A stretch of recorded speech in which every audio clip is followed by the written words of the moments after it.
এক বিষ খাওয়া নারী ময়মনসিংহ, বিষ খাওয়া নারী মারা গেছে, 19 বছরের যুবতী। সে মারা গেছে, মরা লাশকে দর্শন করেছে মর্গে। কল্পনা করতে পারবেন যে দেশের মর্গে এক মরা মানুষের নিরাপত্তা নাই, সে দেশের রাস্তাঘাটে আর হাটে বাজারে আমাদের নারীদের নিরাপত্তা থাকার কথা না? কথা বলেন ঠিক কিনা? কি করে নিরাপত্তা থাকবে? শত শত নারী ধর্ষিত, লা হাওলা ওয়ালা কুওয়াতা ইল্লা বিল্লাহ। সেদিন দেখলাম 70 বছরের এক বৃদ্ধ নারীকে ডাকাতেরা দর্শন করেছে। কল্পনা করা যায়? বাংলাদেশে রাত 8টার পরে একটা নারী কোন শহরে নিরাপদ নাই। বাংলাদেশের কোন শহরে রাত 8টার পরে একটা নারী নিরাপদ নাই। কোন রাস্তাও নারী নিরাপদ নাই, এমনকি গ্রামেও নারী নিরাপত্তা নাই। ভাবলে অবাক হয়ে যাবেন। আমি মালদ্বীপে গেলাম মাহফিল করার জন্য, মালে ভিলা কলেজে। মালদ্বীপের রাত 2টো 3টে 4টে পর্যন্ত নারীরা রাজধানী রাস্তা দিয়ে হেঁটে যাচ্ছে, কেউ জিজ্ঞাসাও করে না। মালয়েশিয়ার রাস্তা দিয়ে নারীরা হেঁটে হেঁটে চলে যাচ্ছে। রাত 2টে 3টে কুয়ালালামপুরে দেখেছি রাত 2টে 3টে নারীরা রাস্তা দিয়ে হাঁটে, কেউ জিজ্ঞাসাও পর্যন্ত করে না। কেউ জিজ্ঞাসাও পর্যন্ত করে না নারী কোথায় যায়। ধরা তো দূরের কথা, জিজ্ঞাসাও পর্যন্ত করে না নারী কোথায় যায়। এত নিরাপত্তা একটা দেশে, অথচ আমরা 80% 85% মুসলমানের দেশে, কালেমা পড়নেওয়ালা মুসলমানের দেশে, আমার স্ত্রী, আমার কন্যা, আপনার স্ত্রী, আপনার মেয়ে, আপনার বোন, এদেশে রাস্তাঘাটে বাজারে কলেজ ভার্সিটি নিরাপত্তাহীন হয়ে গেছে। তার মানে আমরা এখনো পর্যন্ত কালেমা নিয়েছি কিন্তু মানুষ হতে পারি না। এই কথা বলেন ঠিক কিনা? সেই আইয়ামে জাহিলিয়াত মনে হয় আমাদের দেশের মধ্যে ঢুকে গেছে। আইয়ামে জাহিলিয়াত মনে হয় আমাদের দেশে ঢুকে গেছে। কয়েকদিন আগে দেখলাম এক পুত্র বাবার বিরুদ্ধে মামলা করেছে, বলে সে আমার স্ত্রীকে ধর্ষণ করে। কি বুঝলেন? বললাম কি, শুয়োর আর কুত্তা পর্যন্ত এদেরকে দেখতে লজ্জা পায়। মানুষ কি করে হলো? মানুষ কি করে হলো? এই জন্য সমাজ এত নিকৃষ্ট হয়েছে, গা শিহরে উঠবে কোন কথাগুলি শুনলে আপনার। এই জন্য মুসলমান তো হতেই হবে মুসলমান। লা তামুতুন্না ইল্লা ওয়া আনতুম মুসলিমুন। মুসলমান না হয়ে কবরে এসো না, মুসলমান হয়ে কবরে আসো। ওই আইয়ামে জাহিলিয়াতের সময় নারীদেরকে জীবন্ত কবর দিত। আইয়ামে জাহিলিয়াতের সময় বাবা নার সন্তানকে দর্শন করত। আইয়ামে জাহিলিয়াতের সময় এক নারীতে বহু পুরুষে সেই নারীকে ব্যবহার করত। আহা, সেই কঠিন সময়ে কল্পনা করবেন, আজ থেকে 200 বছর আগে ভারত উপমহাদেশে সনাতনী জীবন ব্যবস্থাতে সতীদাহ প্রথা ছিল। সতীদাহ প্রথা বলে, সতীদাহ প্রথা কি? স্বামী মারা গেলে স্বামীর সাথে জীবন্ত চিতা স্ত্রীকে আগুনে পুড়িয়ে মেরে তারপরে তারা বলতো আমরা সতীদাহ প্রথার অর্থ হলো আমরা স্বামীর সাথে স্ত্রীকে স্বর্গে পাঠাই দিলাম। জীবন্ত স্বামীর সাথে আগুনের ভিতরে পুড়াইয়া একজন স্ত্রীকে স্বর্গে পাঠাই। আজ থেকে 200 বছর আগে ভারতে হতো। মিশরীয় নারীরা সুন্দরী কুমারীকে নীল নদের পাড়ে নিয়ে জীবন্ত জবাই করা হতো। রক্তগুলি নীল নদে চলে যাওয়ার পরে ওরা বিশ্বাস করতো নীল নদে জোয়ার আসে। কত নারীর জীবন এইভাবে চলে গেল ইসলাম আসার আগে। ইসলাম যে ভূখণ্ডে যায় নাই, কত মানুষের জীবন এইভাবে চলে গেল। অথচ আমরা কালমা পড়নেওয়ালা জাতি, আজও পর্যন্ত রসুলের আদর্শ আমরা নিতে পারি নাই। এ নবীর আদর্শ জমিনে বাস্তবায়ন করতে দিয়ে সাহাবীদের পিঠের চামড়া চলে গেল, কলিজার খুন রক্ত জমিনে ঝরাইয়া নবীর আদর্শ জমিনে তারা বাস্তবায়ন করে গেল। অথচ নবীর আদর্শ পাওয়ার পরে এখনো পর্যন্ত মানুষ হতে পারি নাই। কি কথা বল না কেন? এখনো পারি নাই। প্রিয় উপস্থিতি, খুবই মনোযোগের সাথে শুনবেন। আশিক রাসূল হযরত বেলাল এইভাবে দিনের পর দিন, রাতের পর রাত গেল, সপ্তাহ গেল, মাস গেল, বছর গেল, কিন্তু তিনি কালেমা ছেড়ে দেন নাই, মুনিব তাকে ছাড়েন না। শুধু মারেন আর মারেন, শুধু অত্যাচার আর অত্যাচার, ব্যথায় ব্যথায় কত রাত ঘুম কেটে গেল বেলালের। মাঝে মধ্যে অজ্ঞান হয়ে শুধু জবান থেকে আওয়াজ আসতো আহাদ আহাদ আহাদ আহাদ, জিকির করতে করতে অজ্ঞান হয়ে যাইতেন। হুশ ফিরে আসার পরে আবার বলতেন আহাদ আহাদ, আল্লাহ এক, আল্লাহ এক, আল্লাহ এক, আল্লাহ এক, আল্লাহ এক, আল্লাহ এক, আহাদ আহাদ আহাদ, আল্লাহ এক, আল্লাহ এক, আল্লাহ এক। একসাথে চিৎকার মেরে জোরে বলেন আল্লাহু আকবার। ওই ইমান থেকে আমাদের ইমান কত দুর্বল আপনি হিসাব করে দেখেন,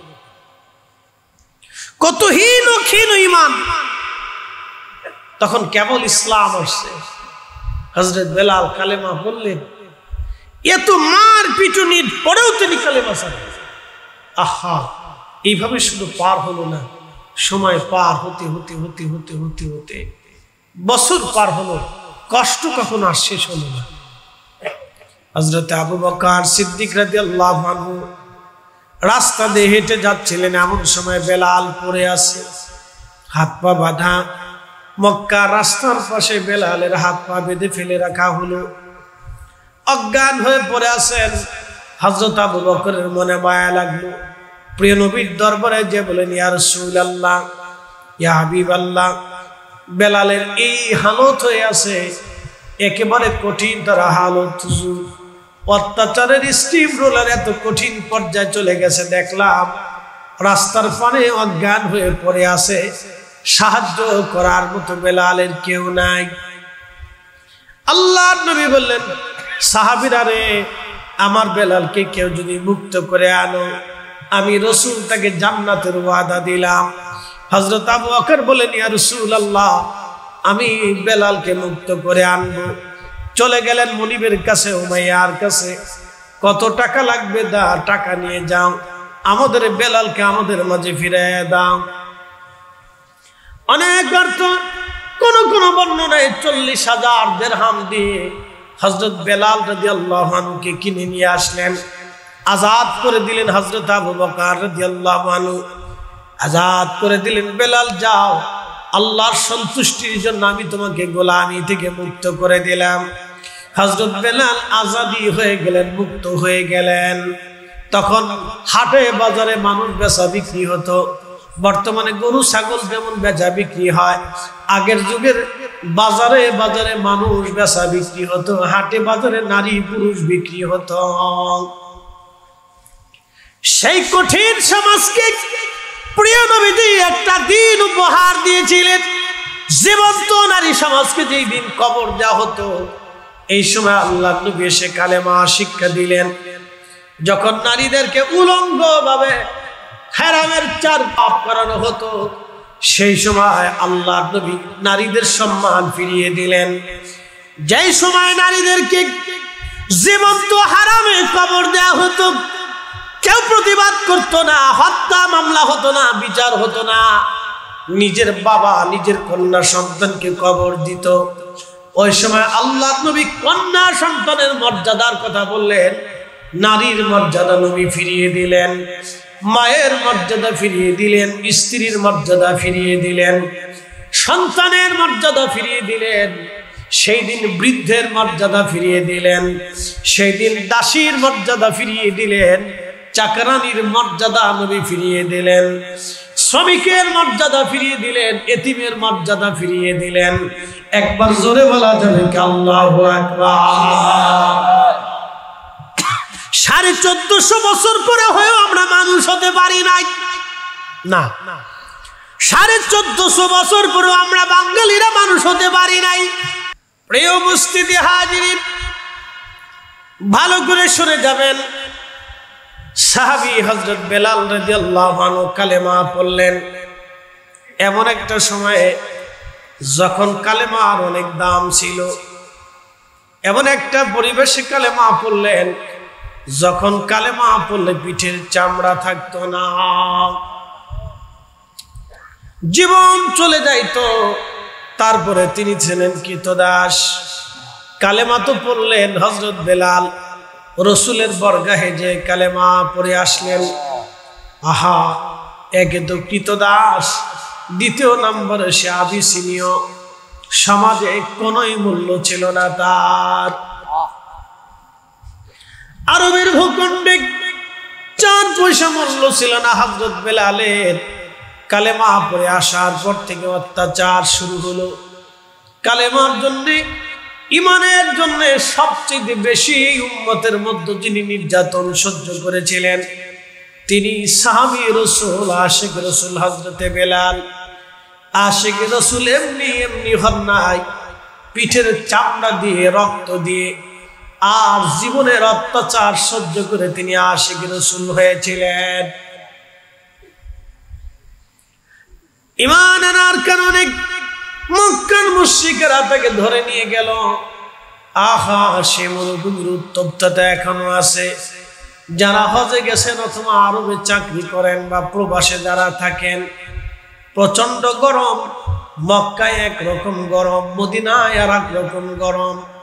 মক্কার গরমে শরীর থেকে ঘাম বের হয়ে আসে, মদিনার গরমে শরীর থেকে ঘাম আসে না।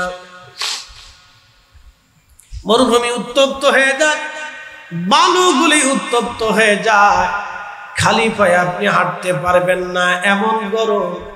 পার ভিতরে ফুসকা পড়ে যাবে, ঘা হয়ে যাবে, রক্ত বের হয়ে আসবে। গরমের প্রচন্ডতা এতই মারাত্মক, ওই বাতাস যখন নাক দিয়ে প্রবেশ করে কলিজা পর্যন্ত ভিতর থেকে শুকিয়ে চলে আসে। আরবের গরম এত ভয়াবহ, শুধু পানি খাইতে মন চায়, শুধু পানি টানে। আরবের গরম এত ভয়াবহ, শুধু পানি খেতে মন চায়। শুষ্ক আবহাওয়া, নাকের ভিতর দিয়ে নিঃশ্বাসের সাথে যখন ভিতরে যায়, ভিতর পর্যন্ত শুকিয়ে দেয়। যারা হজে গেছেন তারা জানেন কত প্রচন্ড গরম, কষ্ট হয়। হজের কষ্টটা যখন আপনি মিনাতে যাবেন, মিনা থেকে আরাফাতে যাবেন, আরাফাত থেকে আপনি হাঁটা শুরু করবেন। অনেকে গাড়িতে চড়ে মুজদালিফায় আসে। আরাফাত থেকে হেঁটে হেঁটে যখন মুজদালিফায় আসবেন তখন বুঝবেন হজ কাকে বলে। মুজদালিফায় হেঁটে আসার পরে রাত্রি যাপন করবেন, এশা এবং মাগরিব একসাথে নামাজ পড়বেন। প্রচন্ড গরমে শুধু পানি খেতে মন চায়। এরপরে আপনি ফজরের নামাজ পড়ে আবার হাঁটা শুরু করবেন। মিনার প্রান্তরের পাশ দিয়ে হেঁটে হেঁটে জমারাতে আসবেন শয়তানকে পাথর মারার জন্য। ওই সকালবেলা বহু হাজি মারা যায়। এই হাঁটাটুকু সহ্য করতে না পারে বহু হাজি মারা যায়। এই সময় হেঁটে হেঁটে আপনাকে জমারাতে আসতে হবে দুপুরের আগে। শয়তানকে পাথর মারতে হবে, শয়তানকে পাথর মেরে তারপর আপনাকে আসতে হবে হেরামে অথবা মিনাতে, আবার আপনাকে ফিরে যেতে হবে। শয়তানকে পাথর মেরে মিনায় ফিরে যেতে অনেক হাজি মারা যায়। এই সময় অনেকের অনেক কষ্ট হয়, পানি, শুধু পানি আর পানি লাগে, প্রচন্ড কষ্ট এই সময়। এই জন্য যৌবন কালে হজ করবেন, বুড়া কালে না। বুড়া কালে হজ ঠিক মতো হয় না। কদ্দুর গাড়িতে, কদ্দুর হেঁটে। যৌবনে হজ করে আসবেন, শক্তি থাকতে হজ করে আসবেন। এরপরে আপনি যদি হারামে আসেন, গাড়ি পাবেন না, হেঁটে হেঁটে হারামে আসতে হবে। হারাম এসে আপনি তাওয়াফ করবেন, তাওয়াফ করে সাই করে এরপরে আপনি হালাল হবেন। অথবা মিনাতে আপনি ফিরে যাবেন। বন্ধু খুব মনোযোগ দিবেন, প্রচন্ড গরমে আপনার শুধু শরীর শুকাবে না, কলিজা পর্যন্ত শুকিয়ে যাবে। নবীর আশিক হযরত বেলালকে নিয়ে যাওয়া হলো মরুভূমির ভিতরে, হাত পা গুলি বেঁধে মরুভূমির ভিতরে রেখে দিয়ে আসা হলো। বুকের উপরে মস্ত বড় পাথর চাপা দিয়ে, লড়তে পারেন না, চড়তে পারেন না, লু হাওয়াগুলি এসে এসে শরীরের ভিতরে প্রচন্ড উত্তপ্ত বালু গরম গুলি লেগে লেগে সারা শরীরে ফুসকা পড়ে গেল। তার মনি বুমাইয়া নিয়ে আসার পরে ওই ঘায়ের মধ্যে বারে বারে বেতের আঘাত করত, চাবুকের পিটনি দিত, ফিনকি মেরে মেরে রক্ত পড়ত, ব্যথা হতো, কিন্তু কোনো ওষুধ হযরত বেলালকে দেওয়া হতো না। দিনের পর দিন কত নির্ঘুম ব্যথার রজনী কেটেছে বেলালের, তার হিসাব আপনি করতে পারবেন না। কত নির্ঘুম রাত শুধু ব্যথায় ব্যথায় কেটে গেছে হযরত বেলালের। ওষুধ দেওয়া হতো না, ব্যথার যন্ত্রণায় সারা রাত কাঁপতেন। সকাল হলে আবার অত্যাচার শুরু হতো। গলার মধ্যে রশি বেঁধে মক্কার যুবকেরা তাকে টেনে টেনে মক্কার পাথুরি রাস্তা দিয়ে টেনে টেনে নিয়ে ঘুরে বেড়াইতো। দূর থেকে পাথর মারতো, গালিগালাজ করতো হযরত বেলালকে। শুধু একই আওয়াজ আসতো, আহাদ, আল্লাহ এক, আল্লাহ এক, আল্লাহ এক, আল্লাহ এক। চিৎকার মেরে জোরে বলেন আল্লাহু আকবার। শুনে যাবেন হাজিরিন, সাহাবী হযরত বেলালের কলিজার খুন তো ইসলাম। এটা এই ইসলাম এমনি আসে নাই, হযরত বেলালের রক্ত দেওয়া ইসলাম, ঘাম ঝরানো পিটুনি খাওয়া ইসলাম এটা। সেই দিন হযরত বেলালের পিঠের চামড়া চলে গেল। দিনের পর দিন ব্যথায় জর্জরিত হয়ে রাত জাগলেন, নির্ঘুম কাটাইলেন হযরত বেলাল। শুধু হযরত বেলাল না, সেই দিন দুইজন কালেমা পড়লেন, তার নাম হযরত ইয়াসার। হযরত ইয়াসার রাদিয়াল্লাহু আনহুর স্ত্রীর নাম ছিলেন হযরত সুমাইয়া রাদিয়াল্লাহু আনহা। তেনার কলিজার টুকরা দুইটা সন্তান, একটা সন্তানের নাম ছিল আব্দুল্লাহ ইবনে ইয়াসার, আর একটা সন্তানের নাম ছিল হযরত আম্মার ইবনে ইয়াসার। হযরত আম্মার রাদিয়াল্লাহু আনহু 93 বছর বয়সে সিফিনের যুদ্ধে হযরত আলী রাদিয়াল্লাহু আনহুর পক্ষে জিহাদ করে করে হযরত আম্মার শহীদ হয়েছিলেন। হযরত আম্মার শহীদ হয়েছিলেন 93 বছর বয়সে। সিফিনের যুদ্ধে তিনি যুদ্ধ করেছিলেন, 93 বছর বয়সে জিহাদ করেছিলেন। আর আমার দেশে 93 বছর বয়সের বুড়া এটারে একবারে হসপিটালে ধরে নিয়ে যাইতে হয়, তাও হুইল চেয়ারের মধ্যে শুয়াইয়া, তারপরেও তার লেতা ফেতা, কোনো লেখাপড়া নাই, নিজের নামটা পর্যন্ত লিখতে পারতেন না। তিনি এমন এক মসজিদের মুয়াজ্জিন, যে মসজিদের রানিং ইমাম রাহমাতুল লিল আলামিন, সব নবীদের ইমাম যিনি, তিনি সেই মসজিদের ইমাম আর মুয়াজ্জিন হযরতে বেলাল। আজান শুরু হলো, নবীজি নামাজে আসতেন। দামি দামি সাহাবীরা সেই দিন ছিলেন মুসল্লি। হযরত আবু বকর, ওমর, উসমান, আলী, তালহা, জুবাইর, আব্দুর রহমান ইবনে আউফ, সাদ বিন আবি ওয়াক্কাস, আবু উবাইদ ইবনে জাররাহ, সাঈদ ইবনে জুবাইর, আবু হুরায়রা, মহান মহান হযরত আবু সাঈদ খুদরি, মালিক ইবনে সানানা রিদওয়ানুল্লাহি তাআলা আলাইহিম আজমাইন, দামি দামি সাহাবীরা সেই দিন হলেন মুসল্লি। আমার নবী হলেন ইমাম, আর মুয়াজ্জিন হলেন হযরত বেলাল। নবীজি দরবারে আজান দিতেন, আজানে আজানে আজানে আজানে বেলাল মুয়াজ্জিন হয়ে গেলেন। আল্লাহর নবী বললেন, সাহাবীরা, কিয়ামত কায়েম হয়ে যাবে, তোমরা শোনো, সবাই কিয়ামতের ময়দানে দাঁড়িয়ে যাবে, আমার বেলালও দাঁড়াবে।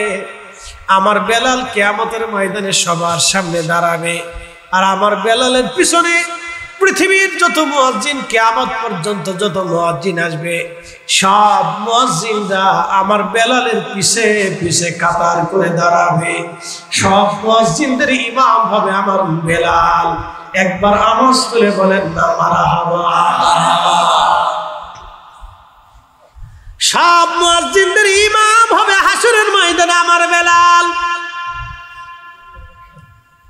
এত মর্যাদা কেন হলো? শুধু ঈমানের কারণে, ইশকে রাসূলের কারণে মর্যাদা বেড়ে গেল। কারণ এত পরিমাণে তিনি পিটুনি খেয়েছিলেন, নবীর দরজা তখনও ছাড়েন নাই। রসূল দেখে কালেমা পড়েছিলেন হযরতে বেলাল। হযরত বেলাল রাদিয়াল্লাহু আনহু আযান দিতে লাগলেন। দীর্ঘদিন পার হয়ে গেল, অনেকদিন পার হয়ে গেল। বনু নাজ্জার গোত্রের এক মহিলার ছাদ, এই ছাদের উপরে দাঁড়াইয়া দাঁড়ায় বেলাল আজান দিতেন। বনু নাজ্জার গোত্রের এক মহিলার ঘরে ছাদ ছিল মসজিদে নববীর বাহিরে। এই ছাদের উপরে দাঁড়াইয়া দাঁড়ায় বেলাল আজান দিতেন। আজান দেওয়ার আগে হযরত বেলাল রাদিয়াল্লাহু আনহু দোয়া পড়তেন, আল্লাহুম্মা ইন্নী আহমাদুকা ওয়া আস্তাঈনুকা আলা কুরাইশিন ইউকিমুদ্দীনাক। এইভাবে একটা দোয়া পড়ে প্রত্যেক ফজরের আগে হযরত বেলাল দোয়া পড়ে আজান দিতেন। প্রত্যেক আজানে হযরত বেলাল রাদিয়াল্লাহু আনহু এই ছাদের উপরে দাঁড়ায় আজান দিতেন। তিনি হযরত বেলাল খুব মনোযোগ দিবেন, এইভাবে আজান দিতে দিতে দিতে দিতে বহু বছর হযরত আজান, প্রায় 22 বছর ধরে তিনি আজান দিলেন। 20 বছর ধরে আজান দিলেন একটানা। নবীর মসজিদের মুয়াজ্জিন, আল্লাহর নবীর সাথে রিক্ততা, সিক্ততা, মোহাব্বত এত গভীর পর্যন্ত এসে গিয়েছিল। হযরত বেলালের গভীরতা এত বেশি ছিল, পাগল পড়া হয়ে গেলেন হযরত বেলাল। হৃদয়ের গভীরতা এত বেশি ছিল। মনে রাখবেন, একজন মানুষ আরেকজন মানুষকে 3-4 কারণে মোহাব্বত করে। 1 নম্বর হলো জামালিয়াত, 2 নম্বর কামালিয়াত, 3 নম্বর কারাবাত, 4 নম্বর ইহসান। জামালিয়াত মানে সৌন্দর্য, সুন্দর হলে মানুষ মানুষকে ভালোবাসে। কামালিয়াত মানে একজন লোক কামেল যখন হয়ে যায়। পাশে হযরত মুহসিন আউলিয়া রাহমাতুল্লাহ আলাইহি ঘুমিয়ে আছেন, এখনো আপনারা তার জিয়ারতে চলে যান। বলে কেন যান? উনি কামেল ছিলেন, ওলি ছিলেন, এই জন্য জিয়ারতে যান। কথা কোন ঠিক কিনা? উনি আল্লাহর ওলি ছিলেন। পাশে মুহসিন আউলিয়া, আল্লাহর মহান ওলি হযরত মুহসিন আউলিয়া রাহমাতুল্লাহ আলাইহি আল্লাহর ওলি ছিলেন, কামেল ছিলেন। ওনার চেহারা কেমন আপনারা দেখেন নাই কোনোদিন? কি কথা ঠিক আছে না? ওনার চেহারা কোনোদিন দেখেন নাই, ওনার দর্শেও কোনোদিন বসেন নাই, ওনার কাছ থেকে কখনো একটা ইলম আপনি শিখেন নাই, কিন্তু জিয়ারতে কেন যান? কামেল। জামালিয়াত, কামালিয়াত, কারাবাত, ইহসান, 4 কারণে মানুষ মানুষকে ভালোবাসে। যার কারণে ইহসানের কথা বলতে আইসা আমার এই আলোচনা চলে আসলো।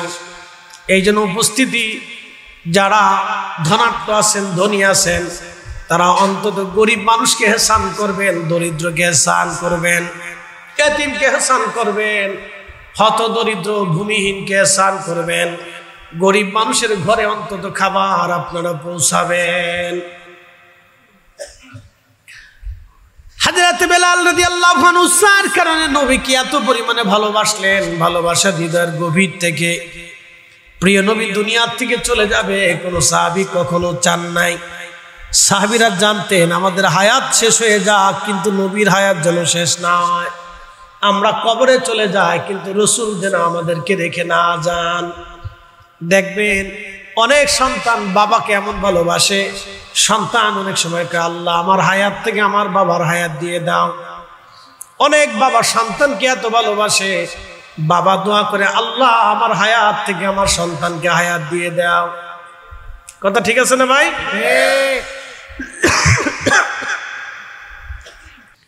সালাম দিয়া বলেন ইয়া রাসূলুল্লাহ, আল্লাহ পাঠিয়েছেন, যদি অনুমতি দেন আপনার জান কবজ করে আমি সম্মানের সাথে আল্লাহর দরবারে পৌঁছে দিতে চাই।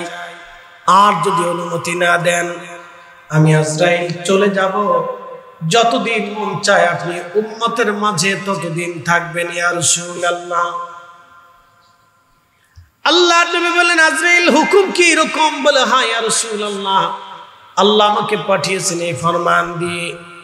জিব্রাইলের দিকে নবীজি তাকাইলেন, জিব্রাইল হুকুম কি এরকম? বলে হ্যাঁ ইয়া রাসূলুল্লাহ, আল্লাহ পাঠিয়েছেন এইভাবে ইজাজত দিয়ে অনুমতি যদি দেন আপনাকে নিয়ে যাওয়া হবে, আর অনুমতি যদি না দেন আপনার যতদিন মন চায় আপনি উম্মতের মাঝে ততদিন থাকবেন। তবে ইয়া রাসূলুল্লাহ আল্লাহ উদ্গ্রীব হয়ে আছে, আল্লাহ চায় আপনি তার কাছে চলে যান। আপনার মেহবুব, আপনার মাশুক আল্লাহ অপেক্ষায় আগ্রহী, আপনি চলে যান, এটা আল্লাহ চায়। নবীজি ডাক দিলেন জিব্রাইল, আমার মাশুক যেখানে চায় সেখানে আমি আর দুনিয়াতে থাকবো না, আমাকে নিয়ে চলো। আল্লাহর নবীর জান কবজ রূহ মুবারক নিয়ে যাওয়া হলো, সম্মানের সাথে অধিক যত্নের সাথে মহা সম্মানের সর্বোচ্চ ইজ্জত দিয়ে নিয়ে যাওয়া হলো। প্রিয় নবীজি ঘুমিয়ে আছেন যেই হুজরা মুবারকে, যেখানে তিনি ঘুমাইতেন ওইখানে নবীজি ঘুমানো। একে একে 3 দিন পর্যন্ত নবীজি ওইখানে ঘুমানো। সারা মদিনাতে কান্নার রোল পড়ে গেল, রাসূল নাই। হযরত ওমরের মতো মহান সাহাবী, শক্ত দিলওয়ালা সাহাবী পর্যন্ত পাগল পাড়া হয়ে তলোয়ার টেনে বের করলেন। মদিনাবাসী যদি বলো রাসূল মরে গেছে, তোমাদের দেহ থেকে কল্লা ফেলে দেব একেবারে। হযরত আবু বকর হাত চেপে দিলেন, ওমর তলোয়ার গুটাও। এইভাবে বলো না, আল্লাহ তার রাসূলকে নিয়ে চলে গেছেন, এটা আল্লাহর বিধান। কুল্লু নাফসিন যায়িকাতুল মাউত, প্রত্যেক নফসের মৃত্যুর স্বাদ আস্বাদন করা লাগবে। আল্লাহ তার নবীকে আল্লাহর কাছে নিয়ে চলে গেছেন। ওমর রে পাগলামি করো না। হযরত ওমর স্থির হলেন। হযরত আবু বকর ধৈর্যের সাথে ছিলেন, কারণ তিনি মুরব্বি। সবাই পাগল পারা হয়ে গেলেন। হযরত বেলাল আযান বন্ধ হয়ে গেল, জানিয়ে দিলেন রাসূল নাই, আমি আর আযান দেব না। নবী নাই, আমি আর আযান দিতে পারবো না। রাসূল নাই, এই বিরহ বেদনা আমি কি করে সহ্য করি। কাসুয়া একটা উট ছিল নবীজির, যে কাসুয়াকে সাথে করে নবী নিয়ে জান্নাতে চলে যাবেন। এই কাসুয়া উট কান্না শুরু করলো। 3 দিন পর্যন্ত নবীজির কোনো জানাজা হয় নাই। জমিনের উপরে নবীজি 3 দিন পর্যন্ত ছিলেন। আহা, প্রিয় নবীজির শরীর মোবারক থেকে জান্নাতের খুশবু আসতে লাগলো। আম্মা জানদের রান্না বন্ধ হয়ে গেল। ভিতর থেকে মা জননীরা কান্না করতেছিলেন, মহিলারা আসতেছিল কান্না করতেছিলেন। আহা, হযরত আবু বকর, হযরত ওমর, উসমান সাহাবীরা, মুরব্বী সাহাবীরা আসলেন, নবীজির বারগাহে দাঁড়াইলেন, সালাতু সালাম পড়লেন।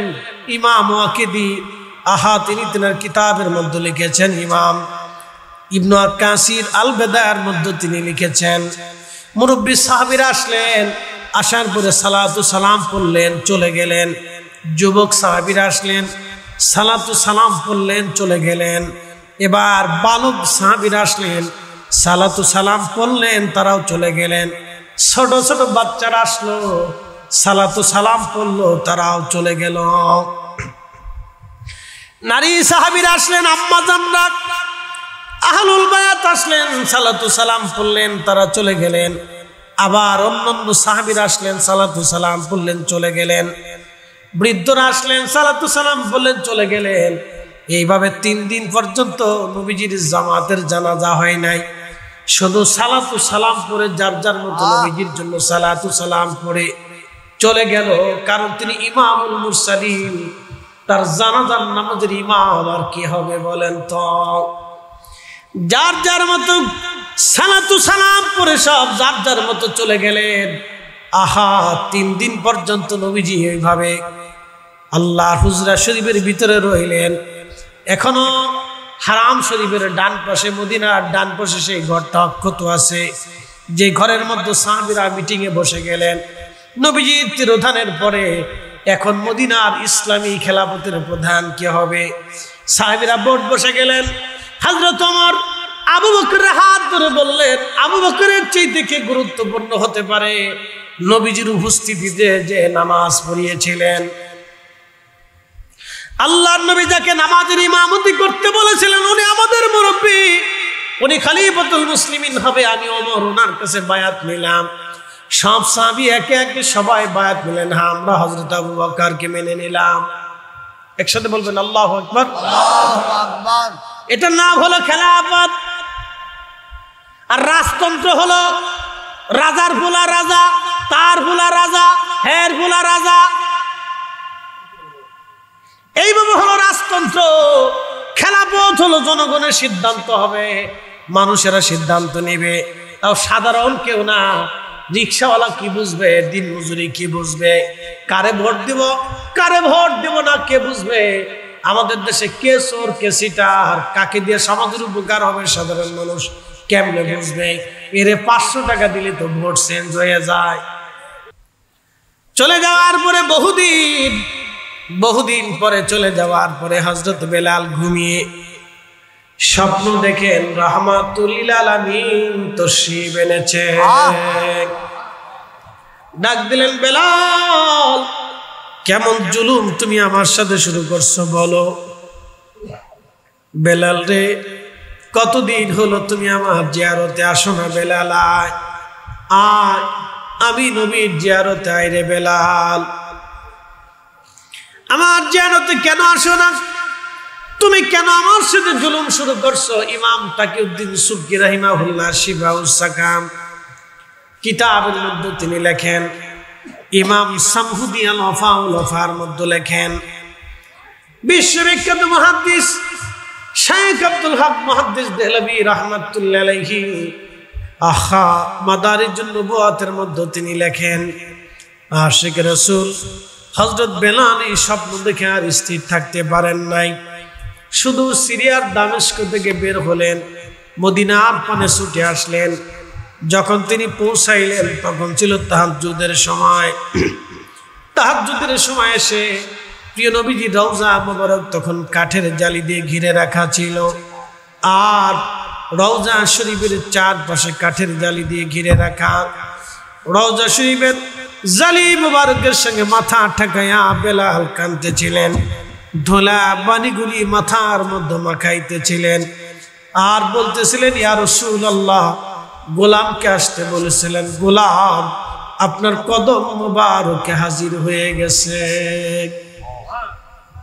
হুজুর আপনি আমাকে আসতে বলেছিলেন, আমি আসছি।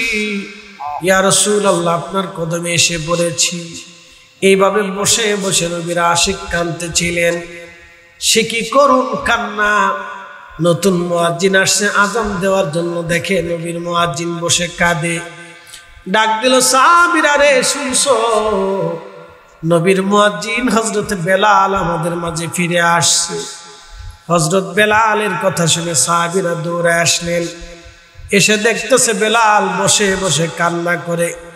সাহাবীরা বলল, বেলাল আযান দাও। হযরত বেলাল বলে, না, নবীজির ইন্তেকালের পরে আজ পর্যন্ত আমি আযান দিতে পারি নাই।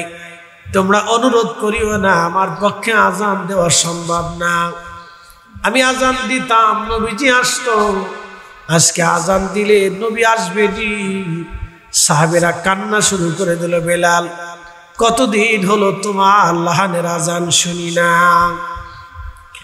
সাহাবীরা বলল, আমাদের কোথায় বেলাল আযান দিবে না? যাও দেখো, ছোট্ট হাসান আর হুসাইন দুইজন আসেনি, ওরা নবীর কলিজার টুকরা, ওরা বললে বেলাল আর হয়তো নিষেধ করবে না।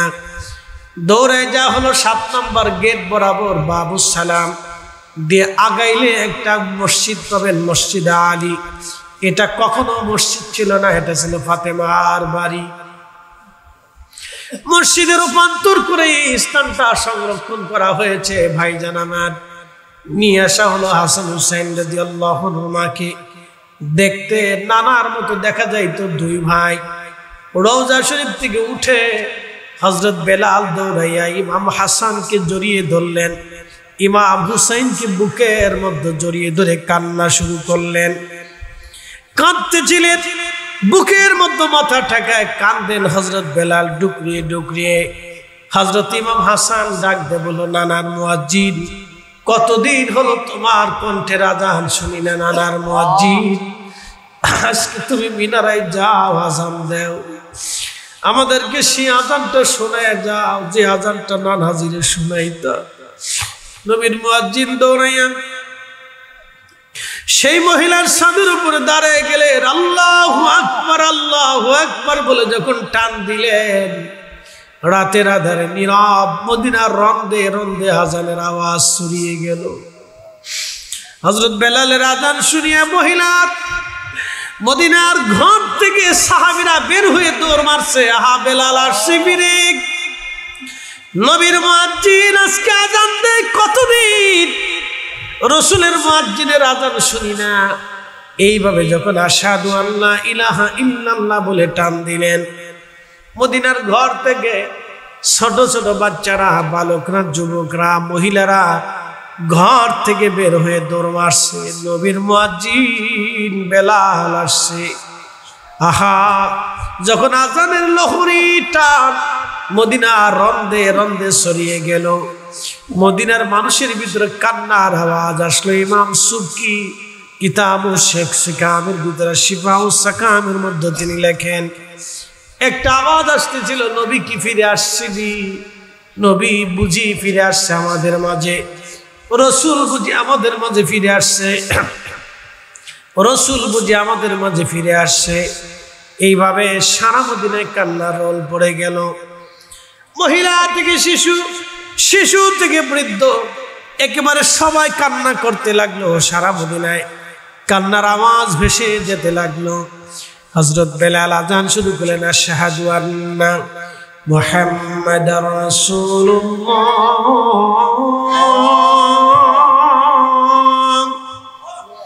ঠিক যখন তিনি টান দিলেন, ইমাম তাকিউদ্দিন সুবকি আশফাউ সাকামের মধ্যে তিনি লেখেন, মদিনার মাটি থরথর করে কেঁপে উঠল। আল্লাহু আকবার, চিৎকার মেরে বলেন, ইয়া রাসূলুল্লাহ।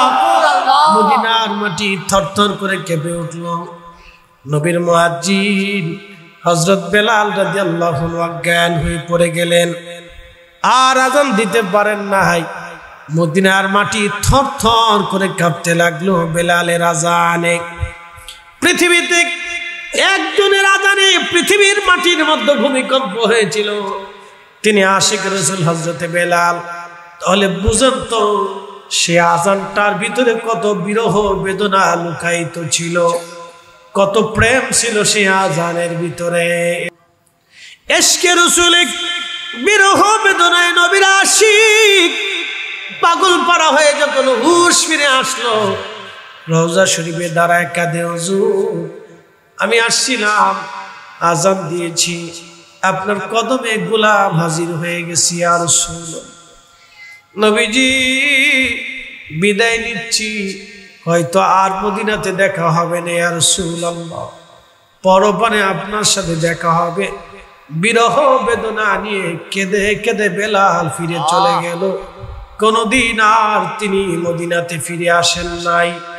ওই বিরহ বেদনা নিয়ে তিনি পরপারে চলে গেলেন। দিদারে মুস্তাফা তার নসিব হলো পরপারে। তিনি আশিক রাসূল বেলাল, প্রিয় নবী তাকে স্বপ্নে আসতে বলেছিলেন। বুঝেছেন, একজন আশিককে নবী দাওয়াত দিতে গেছেন, আসো, কেন তুমি আমার জিয়ারতে আসো না, আসো।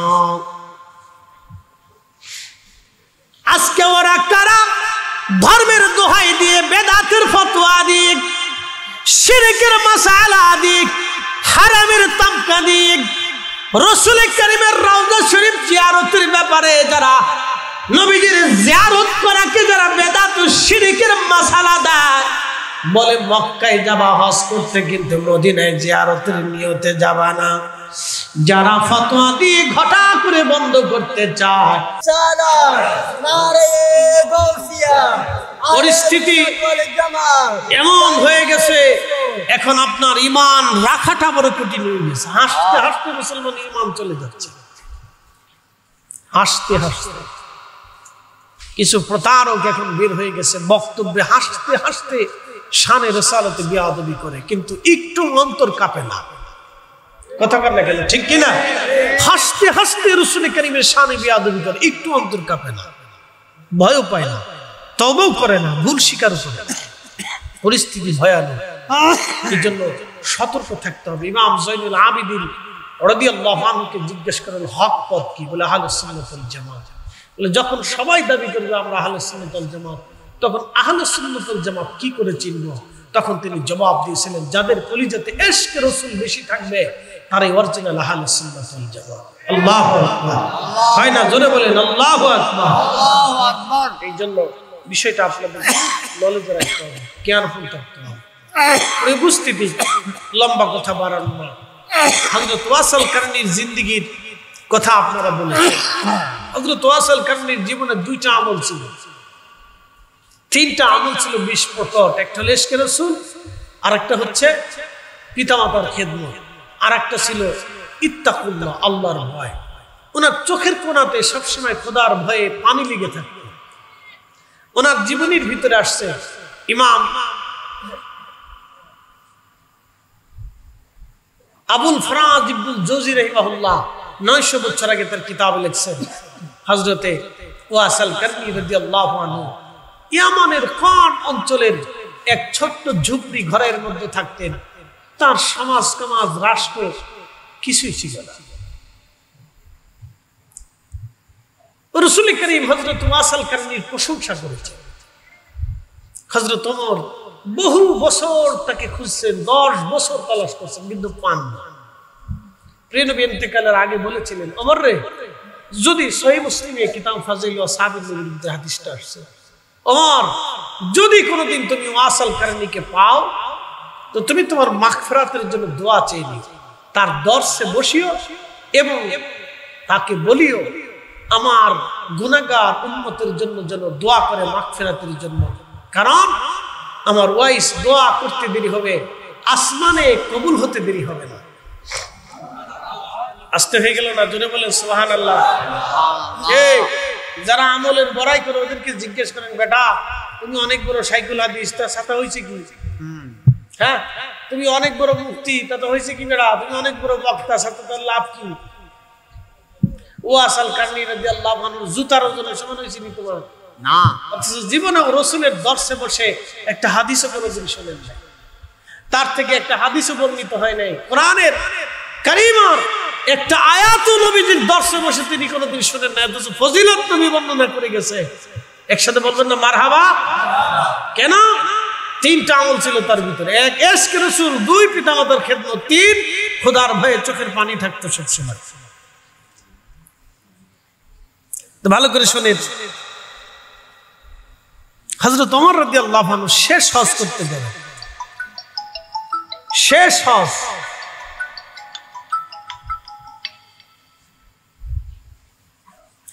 হযরত ওমরের জীবনের শেষ হজ, এরপর আর কোন হজ নাই তার। একটু দরুদ পড়ে সালাতুন ইয়া রাসূলুল্লাহ আলাইকুম,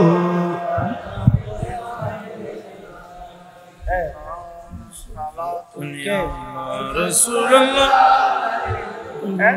সালাম।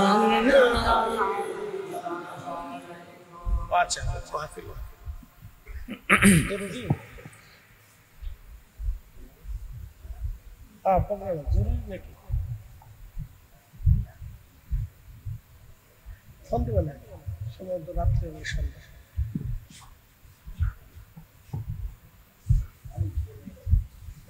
ফোন দেবেন। সালাতুন ইয়া রাসূলুল্লাহ আলাইকুম, সালামুন ইয়া হাবিবাল্লাহ আলাইকুম। হযরত ওমরের জীবনের শেষ হজ, আর হজ নেই, বিদায়ী হজ তিনি করবেন। হারাম তাওয়াফ করতেছিল।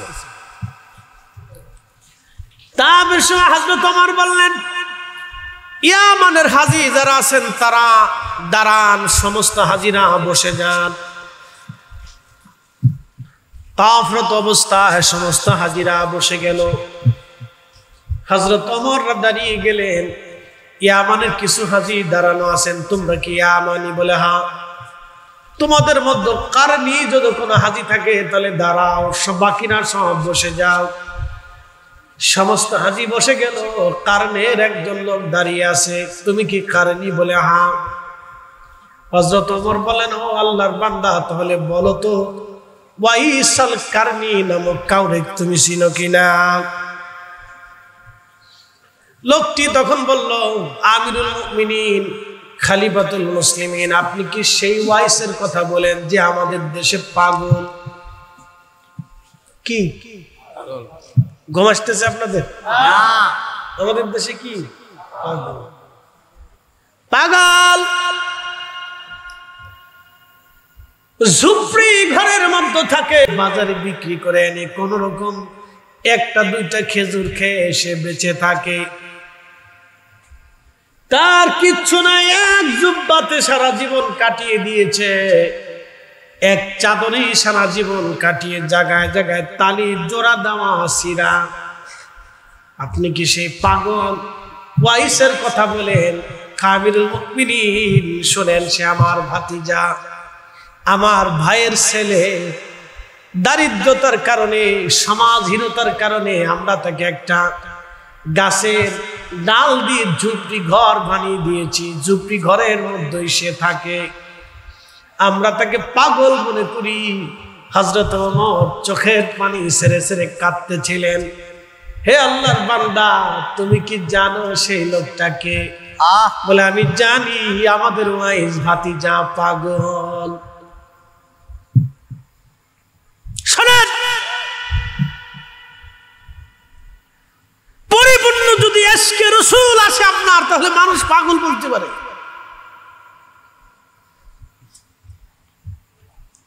সমাজ থেকে ছেড়ে দিয়েছে পাগল, আমাদের দেশের পাগল ওয়াইস। হযরত ওমর চোখের পানি ছেড়ে দিলেন। আল্লাহর বান্দা, থামো, আর বলিও না। তুমি কি জানো তার ফজিলত? আমি রাসূলের পবিত্র জবান থেকে শুনছি। ও হাজিরা, শোনো, নবীজি বলেছেন যে দোয়া করলে আসমান থেকে দোয়া ফেরত আসে না। আমি শুনেছি নবীজি বলেছেন তাকে দেখলে উম্মতের গুনাহের মাগফিরাতের জন্য দোয়া চাইতে বলেছেন। বলো তো কোন জায়গায় গেলে তাকে পাওয়া যাবে? বলে, হুজুর, মক্কার একটা বিরান ভূমি আছে, মনে হয় এইখানে গেলে আপনি তারে পাবেন। সে সমস্ত মানুষ থেকে জুদা হয়ে মক্কার বিরান ভূমিতে হয়তো নামাজে রত আছে। আমিরুল মুমিনিন, ওইখানে গেলে আপনি পেলেও পেতে পারেন। হযরত ওমর হযরত আলীকে নিয়ে রওনা করলেন।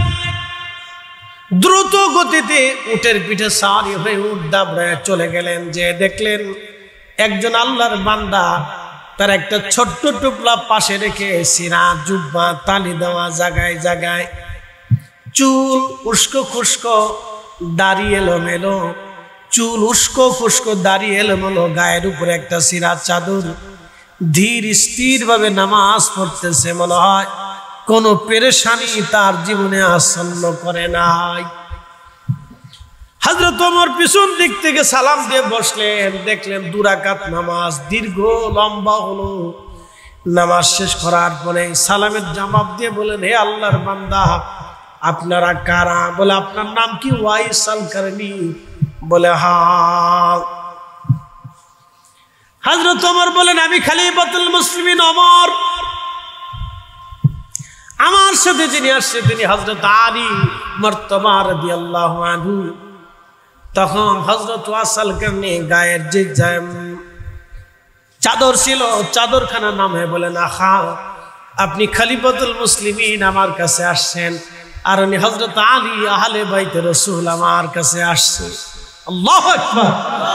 চাদরখানা বিছাই দিয়ে বলেন, হুজুর, আপনার রাসূলের মহান সাহাবী, চাদরখানা বিছাইলাম, আমার তেমন কিচ্ছু নাই, এই চাদরের উপরে আপনারা বসেন। হযরত ওমর তার জীর্ণ শীর্ণতা, দুঃখ দুর্দশা দেখে কেঁদে ফেলে দিলেন। ওয়াইস, যদি অনুমতি দেন আমি আপনার জন্য মক্কার বাজার থেকে একটা জুব্বা কিনে আনবো। হযরত ওয়াইস বললেন, ওমর, তার আর কোনো প্রয়োজন নাই, আমার এই সিনা জুব্বাটাই আমার জন্য যথেষ্ট। আসতে হলো কেন? ধরে বলেন। এদের জীবনী শুনলে আপনার তো গা শিহরে ওঠার কথা।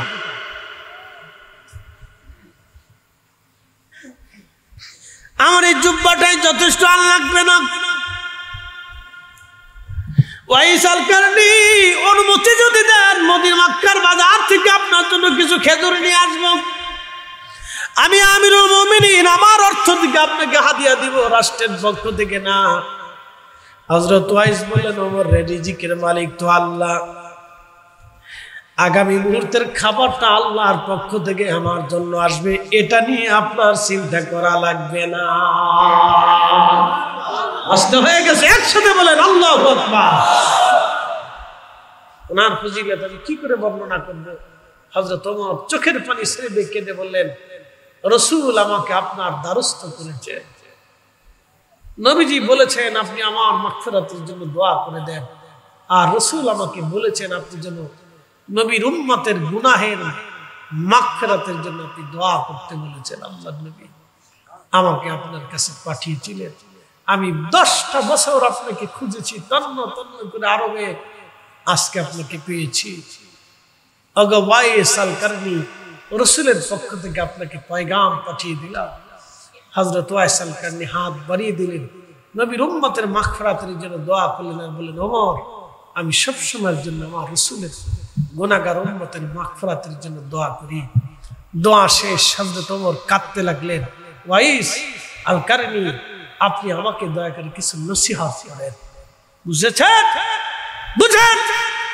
রাসূলের সরাসরি ছাত্র হযরত ওমর আমিরুল মুমিনিন, তিনি বলতেছেন আপনি আমাকে কিছু নসিহত করেন, আপনার নসিহত আমার দরকার। শুধু ইশারায় বলেছিলেন, ওমর খেলাফত যদি ছেড়ে দিতে পারো তাহলে অনেক উপকার।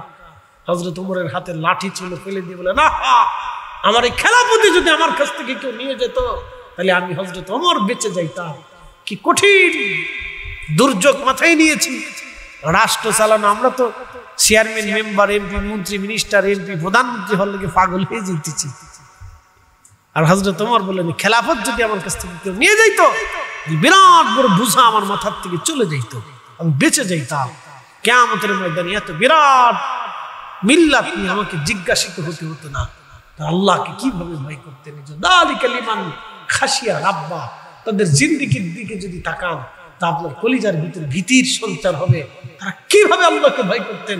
হযরত ওয়াইস বললেন, ওমর সময় খুব স্বল্পতা, জীবন খুব অল্প, তোমার সাথে গল্প করার সময় আমার হাতে নেই, আমাকে চলে যেতে হবে, অনেক কাজ, খোদার ইবাদত অনেক বাকি এখনো। বুঝতে পারছেন?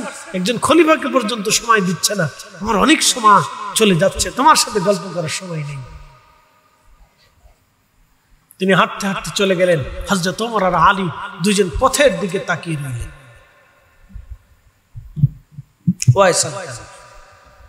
ওয়াইস আল কারনি রাদিয়াল্লাহু আনহুর জিন্দেগীর ছোট্ট একটা পাঠ থেকে আপনাদেরকে জানাইলাম তার রহস্যময় এক জীবন। আল্লাহ আমাদেরকে সাহাবে আজমাইন, আউলিয়া জামের পথে কবুল করুক। সকলে বলেন আমিন। তাদের মহাব্বত যেন দিয়ে আমাদের কলিজাকে আল্লাহ ভরে রাখে। একসাথে জোরে বলেন আমিন। আসেন নবীজিকে সালাম জানাই, ইয়া নবী সালাম আলাইকা। কি কথা কর না কে? হাত ছুটিয়ে দিলে বলছেন সারা মাস ধরে খালি কিছু কলস কলস কলস। মার্কা আসেনি? বলে আছে। কোনছে মার্কা? কলস। আরো জোরে কলস। জোর হয় নাকি? কলস। জোরে বলো কলস। পরে বদনা লাইয়া আগের রাত্রে কয় ভোট কয়টা আছে বাড়ি? 5টা আছে, 5000 দিলাম, কালকে প্রথমেই যে বদনা মারকে মারবি। 5000 টাকা পাইয়ে সারা মাসের কলস ভুলে গেছে। এরপরে যাইয়া প্রথমে যে ধম ধম ধম ধম করে বদনা মারকে মেরে দিচ্ছে। এর নাম গণতন্ত্র। এর সাতারতন্ত্র দিয়ে এদেশে শান্তি আসা সম্ভব না, আমি যেটা মনে করি। এর আনতে হলে সাধারণ শিক্ষিত পার্সনদেরকে আলাদা করতে হবে। কারা মানুষ নির্বাচন করবে? কি কথা বল না? শিক্ষিত সমাজকে আলাদা করতে হবে, এরা নির্বাচন করবে। কে চেয়ারম্যান হবে, মেম্বার?